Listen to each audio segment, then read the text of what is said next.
Hi friends, welcome back to our channel. 6ാം ക്ലാസ്സിലെ എല്ലാ കൂട്ടുകാർക്കും പുതിയൊരു വീഡിയോയിലേക്ക് സ്വാഗതം. 6ാം ക്ലാസ്സിലെ കേരള പാഠാവലിയിലെ 3ാമത്തെ യൂണിറ്റിലെ അവസാനത്തെ പാഠഭാഗമായിട്ടുള്ള ഒരു സ്വപ്നമുണ്ടായിരുന്നു എന്നുള്ള പാഠഭാഗവും ഇതിലെ പ്രവർത്തനങ്ങളുമാണ് ഇന്ന് നമ്മൾ നോക്കാൻ വേണ്ടി പോകുന്നത്. അപ്പോൾ എന്തൊക്കെയാണ് ഈ ഒരു പാഠഭാഗത്തുള്ള പ്രവർത്തനങ്ങളെന്നും പാഠഭാഗത്തിൽ പറയുന്ന കാര്യങ്ങൾ എന്താണെന്നും നമുക്ക് നോക്കാം. പ്രകൃതിയിൽ ജീവജാലങ്ങൾ പരസ്പരം ആശ്രയിച്ചാണ് മുന്നോട്ട് പോകുന്നത്. ഈ അവസ്ഥയ്ക്ക് മാറ്റം വരുന്നുണ്ടോ? അപ്പോൾ എന്താണ് സംഭവിക്കുക? നമുക്കറിയാം, പ്രകൃതി എന്ന് പറയുന്നത് പരസ്പരം പൂരകങ്ങളായിട്ടുള്ളതാണ് അല്ലെ. പ്രകൃതിയും അതിലെ ജീവജാലങ്ങളും പരസ്പരം ആശ്രയിച്ചാണ്. നമ്മളും ഒരു ജീവജാലമാണ്, നമ്മളും പരസ്പരം ആശ്രയിച്ചാണ് മുന്നോട്ട് പോകുന്നത്. അപ്പം അതിൽ മാറ്റം സംഭവിച്ചു കഴിഞ്ഞാൽ എന്താണ് അവിടെ സംഭവിക്കുക എന്നുള്ളതാണ് ഈ ഒരു പാഠഭാഗം നമുക്ക് കാണിച്ചു തരുന്നത്. ഒരു സ്വപ്നമുണ്ടായിരുന്നു. ദിനകരന് ഒരു സ്വപ്നമുണ്ടായിരുന്നു. പുറം ലോകം എങ്ങനെയൊക്കെ മാറിമറിഞ്ഞാലും ആരും കൈനീട്ടി തൊടാനിടയില്ലാത്ത ചതുപ്പും കാടും വെള്ളവുമായി കിടക്കുന്ന ദേശത്ത് കൃഷി ചെയ്തും മീൻ പിടിച്ചും കക്കവാരിയുമൊക്കെ സമാധാനമായിട്ട് ജീവിക്കുക എന്ന സ്വപ്നം. ദിനകരന് മാത്രമല്ല, ആദിയിൽ അധികം പേർക്കും അതുതന്നെയാണ് ആഗ്രഹം, സമാധാനം. ഒഴുക്കും തണുപ്പും നിശബ്ദതയും അവരെ പഠിപ്പിച്ചത് അതാണ്. അത് നിലനിൽക്കണമെന്ന് ദിനകരൻ ആഗ്രഹിച്ചു. പുറം ലോകം പക്ഷേ സ്വയം മാറിമറിയുക മാത്രമല്ല, കൈനീട്ടുക കൂടിയാണ്.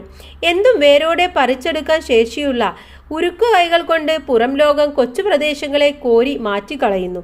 അതിവേഗം ദുർമേധസ് പെരുകുന്ന, എന്തു തിന്നാലും വിശപ്പടങ്ങാത്ത മഹാരോഗിയെ പോലെയാണ് പുറം ലോകം. അതിൻ്റെ വായിൽ എന്തും കൊള്ളും. കുന്നും മലയും കാടും പുഴയും വയലും ചതുപ്പും ഒക്കെ അത് വെട്ടിവിഴുങ്ങും. എന്നിട്ട് മഹാനഗരങ്ങളെ വിസർജിച്ചു വെക്കും. മണ്ണിൽ പണിയെടുക്കുമ്പോൾ ദിനകരനെ സത്യമാണ് തേടിയത്. മണ്ണും വെള്ളവും വെയിലും വിയർപ്പും കൂടിയാണ് വിത്തിനെ മുളപ്പിക്കുന്നത്. മണ്ണിൽ ഒരു വിത്തിട്ടാൽ അത് മുളക്കുന്നു. ലളിതമായ സത്യം. 100 മേനി വിളയിക്കുന്നവനാണ് കൃഷിക്കാരൻ. ദിനകരൻ എന്നും കൃഷിക്കാരനാവാൻ ആഗ്രഹിച്ചു. അതേ അവൻ അറിയൂ. സത്യത്തിലേക്കുള്ള വഴി ഏതാണ്? കുട്ടികൾ ചോദിച്ചു. മണ്ണ്, വെള്ളം, വെയിൽ, വിയർപ്പ്, വിത്ത്. ദിനകരൻ പഠിപ്പിക്കുന്നു. ഇപ്പോൾ വഴികൾ അടഞ്ഞ് ഉത്തരം മുട്ടി ദിനകരൻ നിൽക്കുന്നു. അമ്മ അവസാനത്തെ പിടി നെല്ലും പുഴുങ്ങിയുണക്കി കുത്തും. ചോറ് വെക്കും. അതും തീരും. ദിനകരാ, ഏതാണ്ടൊരു നിലവിളി പോലെ ദേവകി വിളിച്ചു. കിതച്ചുകൊണ്ട് അവൾ ദിനകരന്റെ മുന്നിൽ നിന്നു. എന്താ ദേവോ? അമ്മ അടുക്കളയിൽ നിന്ന് എത്തി നോക്കി. കുഞ്ഞുമാത്തു. ദേവി കരഞ്ഞു. എന്തേ കുഞ്ഞുമാത്തൂനെ? അവൾ വെള്ളത്തീന്ന് കേറണില്ലേ? എൻ്റെ കൂടെ ഒന്ന് വായോ മോനെ. ദേവകി തിരിച്ചോടി. വേഗം വായോ. ഓടുന്നതിനിടയിൽ അവൾ വിളിച്ചു പറഞ്ഞു. ഒന്ന് ചെന്ന് നോക്ക്. അമ്മക്ക് പരിഭ്രമമായി. എന്തെങ്കിലും കുഴപ്പമില്ലാതെ ദേവകി ഇങ്ങനെ കൂകി വിളിച്ചു വരില്ല. വെള്ളത്തീന്ന് കേറണില്ലാന്ന് എന്ന് വെച്ചാൽ അമ്മക്ക് വിചിത്രമായി തോന്നി. ദേവകി ഓടുന്നത് കുഞ്ഞിമാത്തമ്മയെ വീട്ടിലേക്കാവുമെന്നാണ് ദിനകരൻ വിചാരിച്ചത്.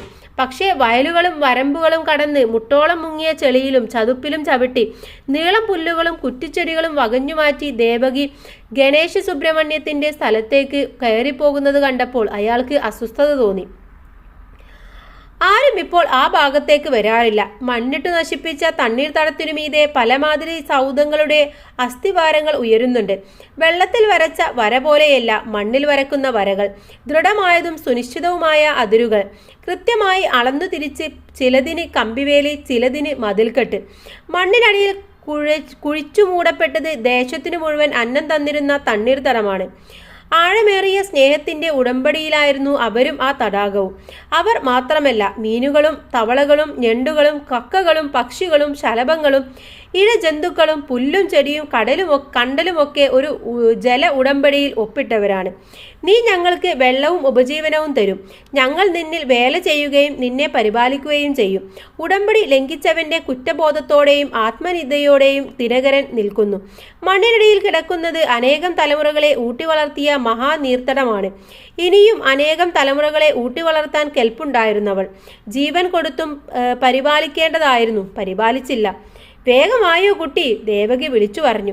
എങ്ങണ്ടാ നിങ്ങൾ ഓടണേ ദേവമ്മേ? ദിനകരൻ അസ്വസ്ഥനായി ചോദിച്ചു. ദേവകി അത് കേട്ടില്ല. കുമാരന്റെ ഭൂമിയുടെ അതിരിലെ നക്ഷത്രക്കണ്ടലുകളുടെ കരിമ്പച്ചക്കൊള്ളിൽ ദൂരേന്ന് കാണാമായിരുന്നു കുഞ്ഞിമാത്തമ്മയുടെ വെളുത്ത വസ്ത്രങ്ങൾ. അവരവിടെ എന്തെടുക്കുക? വെറുതെ വെള്ളത്തിൽ ഇങ്ങനെ കുത്തിയിരിക്കുക അവള്. വിളിച്ച കേക്കില്ല, മിണ്ടാട്ടവും ഇല്ല, ഉരിയാട്ടവും ഇല്ല. തോളത്തിട്ട തോർത്തുകൊണ്ട് കണ്ണു തുടച്ച് ഓട്ടം നിർത്തി ദേവകി ദിനകരന്റെ ഒപ്പം നടന്നു. 14 ദിവസമായി ഏറ്റം വരണില്ല എന്നും പറഞ്ഞ് കുഞ്ഞിമാത്തു വ്യസനിക്കണു. ആ മണ്ണും തിട്ടേമേന്ന് എന്ത് ചെയ്താ എഴുന്നേറ്റ് പോരില്ല. ഏറ്റം വന്നിട്ട് മുങ്ങാൻ കാത്തിരിക്കുക അത്രേ. വേലിയേറ്റത്തിൽ മുങ്ങിപ്പോകുന്ന ആ മൺതിട്ടിന്മേൽ ഇരുന്ന് ദിനകരനും വേലിയേറ്റം കണ്ടിട്ടുണ്ട്, അറിഞ്ഞിട്ടുമുണ്ട്. കാത്തിരിക്കണം. അങ്ങനെ ഇരിക്കുമ്പോൾ മെല്ലെ കേൾക്കാൻ തുടങ്ങും മൺതിട്ടിന്മേൽ വെള്ളം വന്നലക്കുന്ന മൃദു ശബ്ദം. മർമ്മരം പോലെ ഗിളുകിളുകള്. നോക്കിക്കൊണ്ടിരിക്കെയാണ് വെള്ളം പൊങ്ങുക. വെള്ളം പൊങ്ങി മൺതിട്ട് മുങ്ങും. ദിനകരൻ മുങ്ങും. വെള്ളം തലക്കുമീതെ കൂടി കടന്നു പോകാൻ ശ്വാസം പിടിച്ചിരിക്കുന്നത് ഒരു പരിശീലനമാണ്. അതൊരാഘോഷമാണ്. വെള്ളത്തെ അറിയലാണ്. ആ വരവില്ലെങ്കിൽ ജീവിതമില്ല, നെല്ലില്ല, മീനില്ല. എത്ര ഏറ്റവും ഇറക്കം കണ്ടവളാണ് കുഞ്ഞിമാത്തമ്മ. ഇനി ദേശത്തേക്ക് വെള്ളം കയറി വരില്ലെന്ന തോന്നൽ അവരെ അമ്പരപ്പിച്ചിട്ടുണ്ടാവാം. എന്തിനാത്? തലക്കുമീതെ വെള്ളം വന്ന അതുക്കുമീതെ തോണി, അല്ലാണ്ടെന്താ? വെള്ളം വന്ന പോലെ ജീവിക്കും, വന്നില്ലെങ്കിൽ വരാത്ത പോലെ ജീവിക്കണം. അതിനു പകരം ഇങ്ങനെ വെള്ളത്തിൽ കുത്തിരുന്നിട്ട് എന്താ കാര്യം? കണ്ടലിന്റെ വേരിൽ പിടിച്ചു തൂങ്ങി വെള്ളത്തിലേക്ക് ഇറങ്ങുമ്പോൾ ദേവകി പറഞ്ഞുകൊണ്ടേയിരുന്നു. കുഞ്ഞിമാത്തമ്മയുടെ മുഖത്ത് ഭാവഭേദങ്ങളൊന്നുമില്ല. അരക്കൊപ്പം വെള്ളത്തിലാണ് ഇരിപ്പ്. നനഞ്ഞ ഉടൽ വിറക്കുന്നുണ്ട്. കൈകൾ നെഞ്ചത്ത് പിണച്ചു കെട്ടിയിരിക്കുന്നു. ചത്ത മത്സ്യങ്ങളെ പോലെ വിളറി വെളുത്ത വിരലുകൾ. ചുണ്ടുകൾ കറുത്തുപോയിട്ടുണ്ട്. കാർത്യാനി വിഷാദത്തോടെ അടുത്തിരിക്കുന്നുണ്ട്. പോവാൻ കുഞ്ഞിമാത്തമ്മയെ ദിനകരൻ ചോദിച്ചു. കുഞ്ഞിമാത്തമ്മ അവനെ സൂക്ഷിച്ചു നോക്കി. എങ്ങോട്ട്? വീട്ടിലേക്ക്. ഒറ്റക്കല്ലല്ലോ, ഞങ്ങളൊക്കെ ഇല്ലേ? അതന്നെയാ ചോദിച്ചേ. നമ്മൾ ഒറ്റക്ക് അങ്ങോട്ട് പോയാ പറ്റുമോ? ദിനകരന് മനസ്സിലായില്ല. അവൻ കാർത്യാനിയുടെ മുഖത്തേക്ക് നോക്കി. കാർത്യാനി മൂക്കത്ത് വിരൽ വെച്ചു. അത് കണ്ട കുഞ്ഞിമാത്തമ്മ കുമാരൻ കെട്ടിപ്പൊക്കിയ കരിങ്കൽ കെട്ടുകളിലേക്ക് ചൂണ്ടിക്കൊണ്ട്. ചെന്നു നോക്ക്. ദിനകരൻ കണ്ടു. കരിങ്കൽ കെട്ടുകളിൽ വന്നലച്ചു നിലവിളിക്കുന്ന വെള്ളം. ഞാനങ്ങോട്ടുമില്ല, നിങ്ങൾ പൊയ്ക്കോ, കുഞ്ഞിമാത്തമ്മ പറഞ്ഞു. ആദി സാറ ജോസഫ് എഴുതിയതാണ്. അപ്പോൾ കണ്ടൽ കാടുകളിലെ ജീവിതം നയിക്കുന്ന ആളുകളാണ് ഇവരല്ലേ. അപ്പൊ ഇവർക്ക് എന്താണ്, ആ കരിങ്കൽ കെട്ടുകളൊക്കെ പൊങ്ങിയതോട് കൂടിയിട്ട് വെള്ളം വരാത്ത അവസ്ഥ വന്നു. വെള്ളം വന്നു കഴിഞ്ഞാലാണ് ശരിക്കും അവർക്ക് അവിടെ മുങ്ങാനൊക്കെ സാധിക്കുന്നത്. അപ്പൊ ആ ഒരു മുങ്ങൽ ആവശ്യമാണ് എന്നുള്ളതാണ് കുഞ്ഞിമാത്തമ്മ പറയുന്നത്. അതാണ് ഈ ഒരു കഥയിലെ ഇതിവൃത്തം എന്ന് പറയുന്നത്. ഇനി നമുക്ക് എന്ത് ചെയ്യാം, ഇതിലെ പ്രവർത്തനങ്ങൾ ഓരോന്നായിട്ട് നോക്കാം. ആദ്യത്തെ പ്രവർത്തനം വാക്യങ്ങൾ കണ്ടെത്താൻ പറയാമെന്നുള്ളതാണ്. താഴെ കൊടുത്ത കഥാസന്ദർഭങ്ങളും ആശയങ്ങളും ഉൾക്കൊള്ളുന്ന വാക്യങ്ങൾ കഥയിൽ നിന്നും കണ്ടെത്തി വായിച്ച് അവതരിപ്പിക്കാനാണ് പറയുന്നത്. ഒന്നാമത്തേത് ദിനകരന്റെ സ്വപ്നം. എന്താണ് ദിനകരന്റെ സ്വപ്നത്തെക്കുറിച്ച് പാഠഭാഗത്ത് പറയുന്നത്? പുറം ലോകം എങ്ങനെയൊക്കെ മാറിമറിഞ്ഞാലും ചതുപ്പും കാടും വെള്ളവുമായി കിടക്കുന്ന തൻ്റെ ദേശത്ത് കൃഷി ചെയ്തും മീൻ പിടിച്ചും കക്കവാരിയുമൊക്കെ സമാധാനമായിട്ട് ജീവിക്കുക എന്നതായിരുന്നു ദിനകരന്റെ സ്വപ്നം. ഓക്കെ, അടുത്തത് പുറം ലോകം കൊച്ചു പ്രദേശങ്ങളോട് ചെയ്യുന്ന കാര്യങ്ങൾ എന്തൊക്കെയാണ്? എന്തും വേരോടെ പിടിച്ചെടുക്കാൻ ശേഷിയുള്ള ഉരുക്ക് കൈകൾ കൊണ്ട് പുറം ലോകം കൊച്ചു പ്രദേശങ്ങളെ കോരി മാറ്റിക്കളയുന്നു. അതിവേഗം ദുർമേധസ് പെരുകുന്ന, എന്തു തിന്നാലും വിശപ്പടങ്ങാത്ത മഹാരോഗിയെ പോലെയാണ് പുറം ലോകം. അതിൻ്റെ വായിൽ എന്തും കൊള്ളും. കുന്നും മലയും കാടും പുഴയും വയലും അത് വെട്ടിവിടുങ്ങും. എന്നിട്ട് മഹാനഗരങ്ങളെ വിസർജിച്ചു വെക്കും. ഈ ഒരു ഭാഗമാണ് പുറം ലോകം കൊച്ചു പ്രദേശങ്ങളോട് ചെയ്യുന്ന കാര്യങ്ങളെക്കുറിച്ച് പറയുന്നത്. മൂന്നാമത്തേത് ദിനകരൻ കണ്ടെത്തിയ ലളിതമായ സത്യം എന്തായിരുന്നു? മണ്ണും വെയിലും വിയർപ്പും കൂടിയാണ് വിത്തിനെ മുളപ്പിക്കുന്നത്. മണ്ണിൽ ഒരു വിത്തിട്ടാൽ അത് മുളക്കുന്നു. അത് ലളിതമായ സത്യമാണ്. ഇതാണ് ദിനകരൻ കണ്ടെത്തിയ ഒരു സത്യം എന്ന് പറയുന്നത്. ഇനി അടുത്തത് നോക്കാം. അടുത്തത് കൃഷിക്കാരൻ്റെ ജീവിതത്തിലെ ഏറ്റവും പ്രധാനപ്പെട്ട 5 കാര്യങ്ങളാണ്. എന്ത് കാര്യങ്ങളൊക്കെയാണ് ഇവിടെ പറയുന്നത്? മണ്ണ്, വെള്ളം, വെയിൽ, വിയർപ്പ്, വിത്ത് എന്നിവ ഒരു കൃഷിക്കാരൻ്റെ ജീവിതത്തിലെ ഏറ്റവും പ്രധാനപ്പെട്ട കാര്യങ്ങളാണ്. ഇവയെല്ലാം സമയോചിതമായി ലഭിച്ചെങ്കിൽ മാത്രമേ കർഷകന് അവൻ്റെ പ്രതീക്ഷയായ 100 മേനി വിളവ് ലഭിക്കുകയുള്ളൂ. ഇതാണ് ഇവിടെ പറയുന്നത്.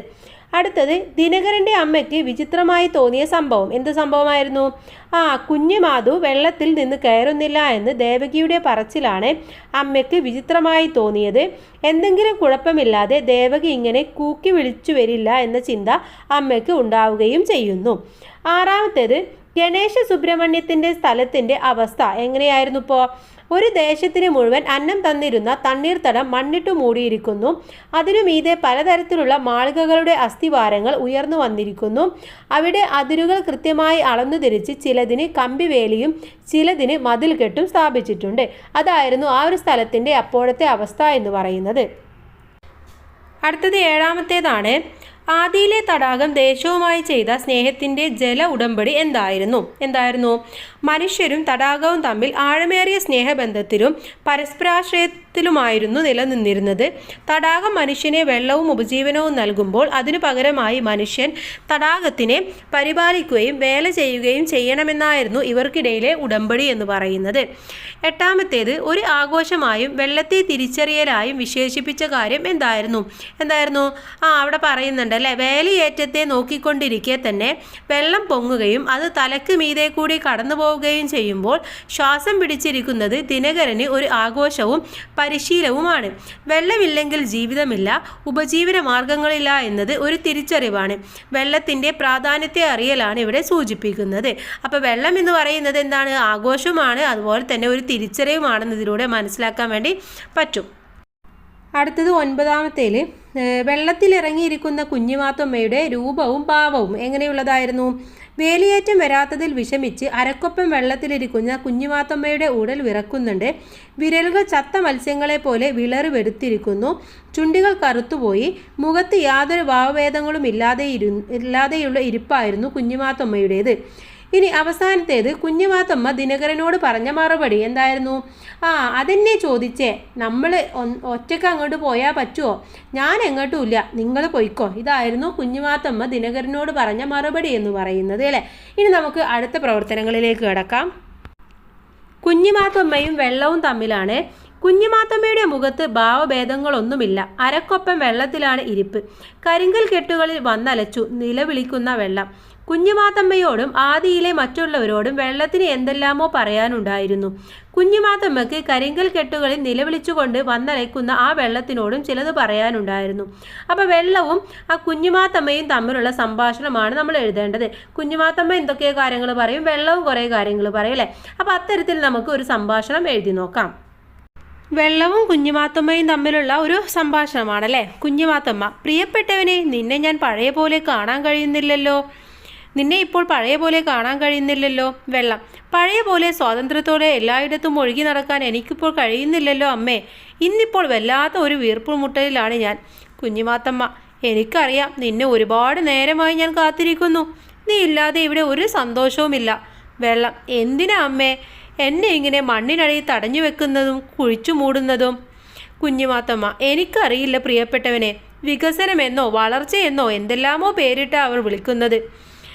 വെള്ളം: ഈ ആദിയിൽ വളരെ സന്തോഷത്തോടും സ്നേഹത്തോടും കൂടി എത്രയോ കാലമായി കഴിഞ്ഞിരുന്നവരാണ് നമ്മൾ.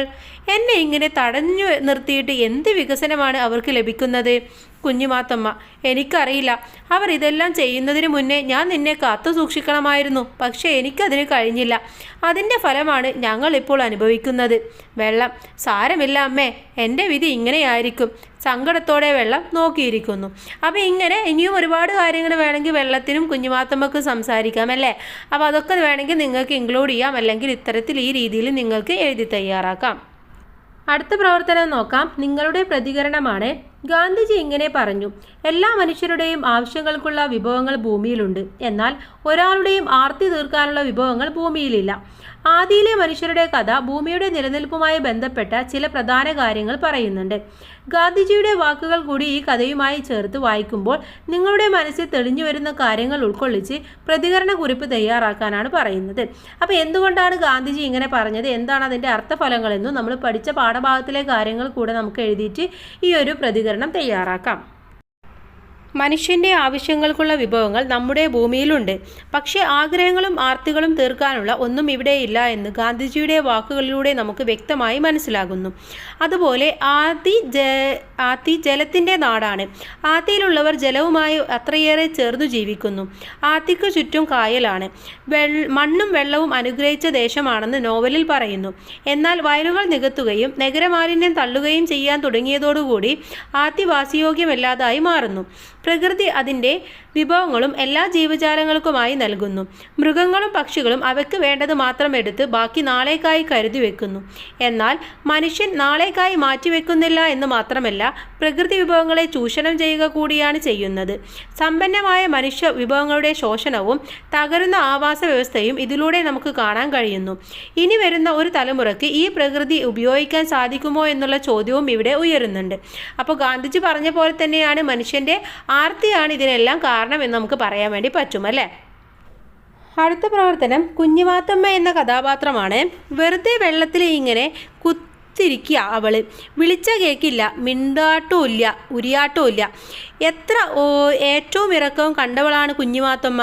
ചത്ത മത്സ്യങ്ങളെ പോലെ വിളറി വെളുത്ത വിരലുകൾ, ചുണ്ടുകൾ കറുത്തുപോയിട്ടുണ്ട്. ഞാൻ എങ്ങോട്ടുമില്ല, നിങ്ങൾ പോയിക്കോ, കുഞ്ഞുമാത്തമ്മ പറഞ്ഞു. ഈ വാക്കുകൾ കുഞ്ഞുമാത്തമ്മയുടെ ചില സവിശേഷതകൾ പറഞ്ഞു തരുന്നുണ്ട്. ഇവയും കഥാഭാഗത്തിലുള്ള മറ്റു സൂചനകളുമെല്ലാം ചേർത്ത് കഥാപാത്ര നിരൂപണം തയ്യാറാക്കാനാണ് പറയുന്നത്. അപ്പോൾ കുഞ്ഞുമാത്തമ്മ എന്ന് പറയുന്നത് ഇതിലെ പ്രധാനപ്പെട്ട ഒരു കഥാപാത്രം തന്നെയാണ്. അപ്പോൾ അതിനെക്കുറിച്ചുള്ളൊരു നിരൂപണം നമുക്ക് തയ്യാറാക്കാം. സാറ ജോസഫ് എഴുതിയ ആത്തി എന്ന നോവലിലെ പ്രധാന കഥാപാത്രങ്ങളിൽ ഒരാളാണ് കുഞ്ഞുമാത്തമ്മ. കായലാൽ ചുറ്റപ്പെട്ട ആത്തിയിൽ ജനിച്ചു വളർന്ന് ജീവിക്കുന്ന കുഞ്ഞുമാത്തമ്മയ്ക്ക് ജലത്തിനോടുള്ള ആത്മബന്ധം പറഞ്ഞറിയിക്കാൻ കഴിയാത്തതാണ്. നിശ്ചയദാർഢ്യത്തിൻ്റെയും അതിജീവനത്തിൻ്റെയും പ്രതീകമായി കുഞ്ഞുമാത്തമ്മ മാറുന്നത് നമുക്ക് കാണാൻ കഴിയുന്നുണ്ട്. വികസനത്തിൻ്റെ ഭാഗമായി മാലിന്യ നിക്ഷേപമായി ആത്തി മാറിയപ്പോൾ വേലിയേറ്റത്തിനും വേലിയിറക്കത്തിനും വലിയ മാറ്റങ്ങൾ ഉണ്ടാകുന്നു. ഈ മാറ്റങ്ങൾ ഉൾക്കൊള്ളാനാവാതെ അതുമായി പൊരുത്തപ്പെട്ട് ജീവിക്കാൻ കുഞ്ഞുമാത്തമ്മയ്ക്ക് കഴിയുന്നില്ല. വേലിയേറ്റവും വേലിയിറക്കവും കൃത്യമായി അറിയാവുന്ന കുഞ്ഞുമാത്തമ്മ വേലിയേറ്റത്തിന് വെള്ളം എത്താതിരുന്നതിനാൽ വളരെയധികം സങ്കടപ്പെടുകയും ആ വെള്ളത്തെ കാത്തിരിക്കുന്ന രംഗവും ഇവിടെ കാണാൻ കഴിയുന്നു. നിരവധി ഏറ്റിറക്കങ്ങൾ അവർ കണ്ടിട്ടുള്ളതാണ്. കുഞ്ഞുമാത്തമ്മയുടെ വിരലുകളെ ചത്ത മത്സ്യങ്ങളെ പോലെ വിളറി വെളുത്തിരിക്കുന്നു എന്നും ചുണ്ടുകൾ കറുത്തുപോയിരിക്കുന്നു എന്നും എഴുത്തുകാർ പറയുന്നതിലൂടെ ആ കാത്തിരിപ്പിൻ്റെ ഭീകരത നമുക്ക് മനസ്സിലാക്കാൻ സാധിക്കും. അപ്പോൾ ഇവരുടെ ഒരു സ്വഭാവം എന്ന് പറയുന്നത് എങ്ങനെയുള്ളതാണ്, അതുപോലെ എന്തൊക്കെയാണ് ആ കഥയിൽ പറയുന്നത് എന്നതൊക്കെ നമ്മളിവിടെ എഴുതി ചേർക്കുക. അടുത്ത പ്രവർത്തനം വെള്ളം മണ്ണ് എന്നതാണ്. വെള്ളത്തിൽ വരച്ച വര പോലെയല്ല മണ്ണിൽ വരയ്ക്കുന്ന വരകൾ. നോവൽ ഭാഗത്തിൽ ഏതു സന്ദർഭത്തിലാണ് ഇങ്ങനെ പറഞ്ഞിരിക്കുന്നത്? ഈ പ്രയോഗത്തിൻ്റെ ആശയം എന്താണ്? നിങ്ങളുടെ അഭിപ്രായങ്ങൾ അവതരിപ്പിക്കാനാണ് പറയുന്നത്. അപ്പോൾ ഇത് എവിടെയാണ് പറയുന്നതെന്നും ഇതിൻ്റെ അർത്ഥം എന്താണെന്ന് നമുക്ക് നോക്കാം. ഗണേശ സുബ്രഹ്മണ്യത്തിൻ്റെ സ്ഥലത്തെക്കുറിച്ച് പറയുന്ന സന്ദർഭത്തിലാണ് നോവലിൽ വെള്ളത്തിൽ വരച്ച വര പോലെയല്ല മണ്ണിൽ വരക്കുന്ന വരകൾ എന്ന് പറയുന്നത്. ഇത് ഒരു പ്രയോഗമാണ്. ഈ പ്രയോഗത്തിന് വലിയ ആശയമാണ് ഈ നോവലിൽ പറയുന്നത്. മണ്ണിൽ വരക്കുന്ന വരകൾ എളുപ്പമാവുകയില്ല. അവ ദൃഢവും സുനിശ്ചിതവുമായ അതിരുകൾ ആയി മാറുന്നു. കൃത്യമായി അളന്നു തിരിച്ച് ചിലതിന് കമ്പിവേലി, ചിലതിന് മതിൽക്കെട്ട്, അങ്ങനെ മണ്ണിൽ വരക്കുന്നത് കൃത്യമായി വേർതിരിക്കപ്പെടുന്നു. പ്രകൃതിയും വിഭവങ്ങളും എല്ലാ ജീവജാലങ്ങൾക്കും ഒരുപോലെ അവകാശപ്പെട്ടു തരുമ്പോഴും മനുഷ്യർ അതിനെ തൻ്റേതാക്കി വരകൾ വരച്ച് കൃത്യമായി അളന്നു മുറിച്ച് സ്വന്തമാക്കി വെക്കുന്നതിനെയാണ് ഇവിടെ സൂചിപ്പിക്കുന്നത്. അതുകൊണ്ടാണ് പറയുന്നത് വെള്ളത്തിൽ വരച്ച വര പോലെയല്ല മണ്ണിൽ വരക്കുന്ന വരകൾ എന്താണ്, നമുക്ക് അതിർവരമ്പുകളാണ്, അല്ലെങ്കിൽ അത് തൻ്റേതാക്കി മാറ്റാനുള്ള ഒരു ശ്രമമാണ് എന്ന് നമുക്ക് പറയാൻ വേണ്ടി പറ്റും. അടുത്ത പ്രവർത്തനം പ്രകൃതിയും മനുഷ്യനും. മണ്ണിനടിയിൽ കിടക്കുന്നത് അനേകം തലമുറകളെ ഊട്ടി വളർത്തിയ മഹാനീർത്തടങ്ങമാണ്. ഇനിയും അനേകം തലമുറകളെ ഊട്ടി വളർത്താൻ കെൽപ്പുണ്ടായിരുന്നവൾ. ജീവൻ കൊടുത്തും പരിപാലിക്കേണ്ടതായിരുന്നു, പരിപാലിച്ചില്ല. പ്രകൃതിക്ക് മേലുള്ള മനുഷ്യൻ്റെ ഇടപെടലിനെ കുറിച്ചാണല്ലോ ഇവിടെ പറഞ്ഞിട്ടുള്ളത്. ഈ വിഷയത്തെക്കുറിച്ച് ഒരു ലഘു ഉപന്യാസം എഴുതൂ. ഉപന്യാസത്തിൽ എന്തൊക്കെ ഉൾപ്പെടുത്തണം, അവ എങ്ങനെ ക്രമപ്പെടുത്തി എഴുതണം? ഒന്ന്, പ്രകൃതിയുടെ സ്വാഭാവികമായിട്ടുള്ള അവസ്ഥ, മനുഷ്യൻ്റെ ഇടപെടൽ, ആവാസ വ്യവസ്ഥയ്ക്ക് വരുന്ന മാറ്റങ്ങൾ, ജലക്ഷാമം, പ്രകൃതി ദുരന്തങ്ങൾ, ജീവിവർഗങ്ങളുടെ വംശനാശം, ഇതെല്ലാം ഉൾപ്പെടുത്തിക്കൊണ്ട് നമുക്കൊരു ഉപന്യാസം തയ്യാറാക്കണം.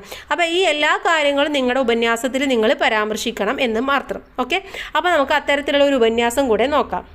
ഇതാണ് അവസാനത്തെ പ്രവർത്തനം. പ്രകൃതി എന്നത് സ്വാഭാവികമായ ഒരു സമത്വത്തിൻ്റെ പ്രതീകമാണ്. പർവ്വതങ്ങൾ, നദികൾ, മരങ്ങൾ, മൃഗങ്ങൾ, പക്ഷികൾ എന്നിവയെല്ലാം തമ്മിൽ ചേർന്ന് നിലനിർത്തുന്ന ഈ സ്വാഭാവിക സമന്വയമാണ് ഭൂമിയിലെ ജീവിതത്തിൻ്റെ ആധാരം. ഓരോ ജീവിയും പരസ്പരം ആശ്രയിച്ചാണ് ജീവിക്കുന്നത്. മഴ, കാറ്റ്, താപനില, വെള്ളം തുടങ്ങിയ ഘടകങ്ങൾ ഈ സമത്വം നിലനിർത്താൻ സഹായിക്കുന്നു. എന്നാൽ മനുഷ്യൻ തൻ്റെ ആവശ്യങ്ങൾ നിറവേറ്റുന്നതിനായി പ്രകൃതിയിലേക്ക് അതിക്രമിച്ചു കയറാൻ തുടങ്ങി. കാടുകൾ വെട്ടിമാറ്റൽ, വ്യാവസായിക മലിനീകരണം, അനിയന്ത്രിത നഗരവൽക്കരണം, വാഹനങ്ങളുടെ പുക, രാസവസ്തുക്കളുടെ ഉപയോഗം എന്നിവയിലൂടെ മനുഷ്യൻ പ്രകൃതിയുടെ സ്വാഭാവിക ഘടന തന്നെ തകർത്തു. ഇതിന്റെ ഫലമായി ജലസ്രോതസ്സുകൾ ഉണങ്ങി തുടങ്ങി. മഴയുടെ പാടവം മാറി. ജലക്ഷാമം ലോകത്തിന്റെ പല ഭാഗങ്ങളിലും ഗൗരവമായ പ്രശ്നമായി. മനുഷ്യന്റെ ഈ അനിയന്ത്രിത ഇടപെടലുകൾ പ്രകൃതിയിൽ ഭീകരമായ മാറ്റങ്ങൾ സൃഷ്ടിച്ചു. ഈ മാറ്റം തന്നെയാണ് സാറാ ജോസഫിന്റെ ആദി എന്ന നോവലിലും നമുക്ക് കാണാൻ കഴിയുന്നത്. കാലാവസ്ഥാ വ്യതിയാനം മൂലം ചൂട് കൂടുകയും കനത്ത മഴ, ചുഴലിക്കാറ്റ്, വെള്ളപ്പൊക്കം, വരൾച്ച തുടങ്ങിയ പ്രകൃതി ദുരന്തങ്ങൾ വർദ്ധിക്കുകയും ചെയ്തു. ഇതോടൊപ്പം ജീവജാലങ്ങളുടെ ആവാസ വ്യവസ്ഥയും നശിച്ചു. നിരവധി ജീവിവർഗങ്ങൾ വംശനാശം നേരിടേണ്ടി വന്നു. ഇത് എല്ലാം നമ്മെ ഒരൊറ്റ സത്യം ബോധ്യപ്പെടുത്തുന്നു: മനുഷ്യനും പ്രകൃതിയും വേറിട്ട ഇനങ്ങളല്ല, ഒരേ പരിസ്ഥിതിയുടെ രണ്ട് മുഖങ്ങളാണ്. മനുഷ്യൻ തന്റെ വികസനം പ്രകൃതിയുടെ പരിധികൾ മറികടക്കാതെ നടത്തുമ്പോഴാണ് ഭാവി തലമുറകൾക്ക് ഒരു ആരോഗ്യമുള്ള ഭൂമിയെ സമ്മാനിക്കാൻ കഴിയുക. അതിനാൽ ഇപ്പോഴെങ്കിലും നാം പ്രകൃതിയോടുള്ള ഉത്തരവാദിത്തം തിരിച്ചറിയുകയും സംരക്ഷണ നടപടികൾ സ്വീകരിക്കുകയും വേണം. അപ്പോൾ ഈ രീതിയിൽ എഴുതാം. നിങ്ങളുടെ അഭിപ്രായം വേണമെങ്കിൽ നിങ്ങൾക്ക് ഒന്നും കൂടെ എഴുതിയിട്ട് ഇനി എന്തൊക്കെ കാര്യങ്ങൾ നമുക്ക് പ്രകൃതിക്ക് വേണ്ടി ചെയ്യാൻ വേണ്ടി പറ്റുമെന്നും കൂടെ നിങ്ങൾക്ക് എഴുതി ചേർക്കുന്നത് നന്നായിരിക്കും. അപ്പോൾ ഇത്രയുമാണ് ഈ ഒരു പാഠഭാഗവും ഇതിലെ പ്രവർത്തനങ്ങളും എന്ന് പറയുന്നത്. 3ാമത്തെ യൂണിറ്റ് നമ്മുടെ കംപ്ലീറ്റ് ആയി. ഇനി അടുത്തത് 4ാമത്തെ യൂണിറ്റ് ആണ്. 4ാമത്തെ യൂണിറ്റുമായിട്ട് നമുക്ക് ഉടൻ തന്നെ അടുത്ത വീഡിയോയിൽ കാണാം. അതുപോലെ നിങ്ങളുടെ ബാക്കി എല്ലാ സബ്ജക്റ്റുകളും നമ്മൾ അപ്ലോഡ് ചെയ്തിട്ടുണ്ട്. ആവശ്യമായിട്ടുള്ള കൂട്ടുകാർ പോയിട്ട് കാണുക. ഓക്കെ, എല്ലാവർക്കും താങ്ക്സ് ഫോർ വാച്ചിങ്.